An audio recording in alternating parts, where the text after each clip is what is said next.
안녕하세요. 성경에 보면 예수님에게 제자들이 이렇게 묻습니다. 태어날 때부터 소경으로 태어난 사람들은 누구의 죄냐고 이렇게 예수님께 묻는 대목이 있습니다. 이 질문 하나에서만 봐도 아주 예전부터 일반 사람들이 장애인에게 가지고 있는 편견이 얼마나 큰지를 말해주고 있습니다. 하루 한국 뉴스를 보니까 지하철에서 내리고 타는 곳에 전동차와 사람이 타는 그 생기는 틈에 한 장애인의 휠체어가 그 바퀴가 거기 끼어서 아주 애를 먹는 모습을 보았습니다. 그런 일들은 일반 방송에는 정말 모처럼 보여주는 그런 장면이었습니다. 나는 한 번도 장애인들과 생활해 본 적은 없습니다. 그래서 지체 장애자들이 이렇게 부딪히며 이런 일상의 그 힘든 그 고통을 보면서 미국에서 내가 만났던 특수 아동들이 일상에서 겪는 감정, 정서, 분노 조절이 더 힘들까?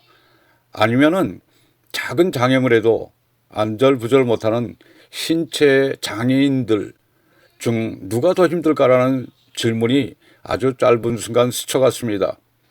그리고 장애란 그 이름이 그 앞에 어떤 의미 붙여져도 모두가 비슷한 문제를 지니고 있구나라는 생각을 하게 되었습니다. 자, 우리가 예전보다 장애의 그 종류도 다양해지고 장애인의 인구가 가고 있음에도 다른 정치적인 기사라든지 또는 폭력에 대한 것, 연애, 살인 사건 이런 기사보다 장애인들에 대한 인권 홍보는 아주 빈약하다는 것도 또 알게 되었습니다. 오늘은 장애인의 우리의 변치 않는 만성적인 시각은 무엇일까? 또 그들에게 가지고 있는 일반적인 편견이 뭘까? 또 장애인들뿐만이 아니라 장애인의 가족이 가질 수 있는 엉뚱한 불이익을 그 예를 한번 들어보겠습니다. 장애인들은 남들처럼 정상적인 생활을 하기가 쉽지 않지요. 일단 이동하는 데 장애가 있습니다. 그래서 그들은 대중교통을 사용하기란 여간 어려운 것이 아닙니다. 장애인 하면은 우리는 그저 수족을 자기 마음대로 잘 놀릴 수 없는 신체적인 장애인들을 떠올리게 됩니다. 그러나 장애인을 정의한 장애인 법을 보면은 그 장애인의 종류가 무려 15가지 이상이나 됩니다.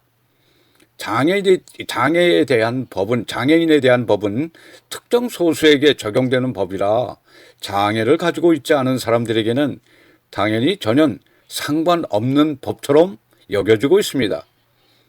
또 장애가 없는 일반 사람들은 관심조차 없지요. 그러니 장애인 표시의 로고인 휠체어조차 한 번도 만져보지 못한 사람이 많습니다. 특히 장애인들 뒤에는 늘 숨죽여 사는 가족들이 있습니다. 그들도 따가운 불평등을 장애인만큼이나 몸으로 체험을 하고 삽니다. 나는 내 가족 중에 장애인이 있었습니다.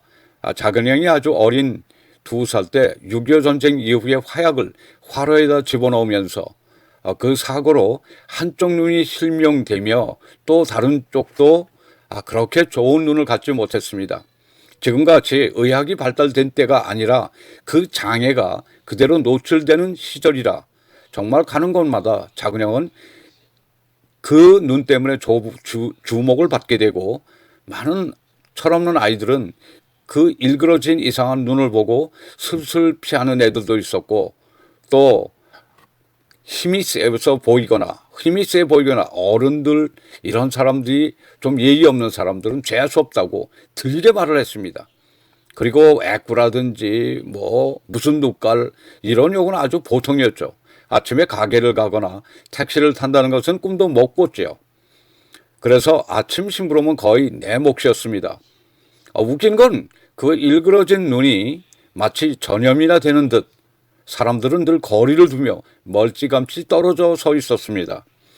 또 작은 형은 결혼 정년기에 이미 안과에서 의안을 만들어 끼어 모르는 사람이 볼 때 전혀 장애가 있는지 없는지 알 수가 없었지만은 처가 쪽 식구들에게 사실을 말하고 또 사실을 말하다가 파혼을 당해 그날 형은 죽고 싶다고 저에게 말했습니다.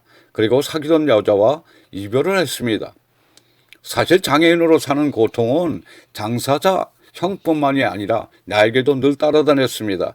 왜냐하면 내가 장애를 갖고 있는 사람의 동생이라는 것을 사람들은 알고 있기 때문입니다. 그래도 한쪽 눈으로 볼 수 있었던 작은 형은 다른 장애인에 비해서 아주 양호했었죠. 정말 억울한 일은 내 친구의 누나인 경우입니다. 그 누나는 정말 예뻤어요. 집안도 괜찮고 또 머리도 좋아서 명문대학을 나왔습니다. 그런데 혼인할 나이가 가까이 오자 여러 번 혼인이 깨졌습니다. 그래서 그 누나는 결국 결혼을 포기했습니다. 이유는 동생이 지적장애자는 그 이유로 그쪽 남자 쪽 사람들은 유전적인 요소가 있을 거라고 남자 집에서 번번이 반대를 해서죠. 또 한 경우는 유학 시절에 같이 공부하던 친구가 암이 걸렸습니다. 저는 친한 친구라 그 친구에게 자주 병문안을 갔습니다.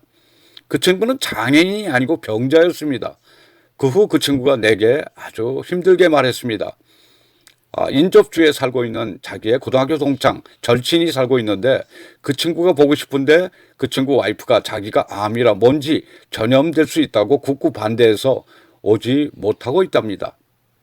그러면서 암은 전염이 되는 것이 아닌데 라고 그는 씁쓸히 웃으며 제게 말했습니다. 장애인도 힘들지만은 가족 중 환자가 생기면 1차로 가족들이 힘들듯이 장애인들 뒤에는 평생을 어두운 그림자 속에서 살아가야 되는 가족들이 있습니다. 이제 우리도 장애인에 대한 법은 존재하지만 우리의 인식을 좀 적극적으로 고쳐나가야 할 때인 것 같습니다. 장애인은 어떤 특별한 사람이 아닙니다. 우리와 같은 가치를 가진 똑같은 가치를 가진 사람들입니다.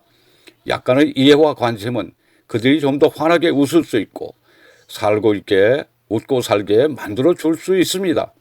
미국에서 장애인들은 인간으로서 가질 수 있는 인권에 상당히 앞서가고 있습니다. 그러나 한국의 현실을 볼 때 아직 요원하지요. 그런 현실은 부끄럽다고 생각되는 걸 자꾸 감추려고 하는 우리의 그런 태도에서도 문제가 있었죠. 그러나 그 인식이 그런 의식을 가지고 있으면은 우리 장애인에 대한 이런 그 개선은 인권의 개선은 우리가 기대할 수가 없습니다. 누구나 어떤 사고를 만나서 누구나 다 장애인이 될 수 있다는 것을 알고 장애인들과 그들의 가족을 별종 취급하지 않는 교육이 필요할 때라고 생각됩니다. 장애를 갖게 된 것은 나의 선택이 아닙니다. 그러니 이제는 우리 사회도 장애인들을 알아가는 교육이나 홍보가 필요할 때가 아닌가 싶습니다.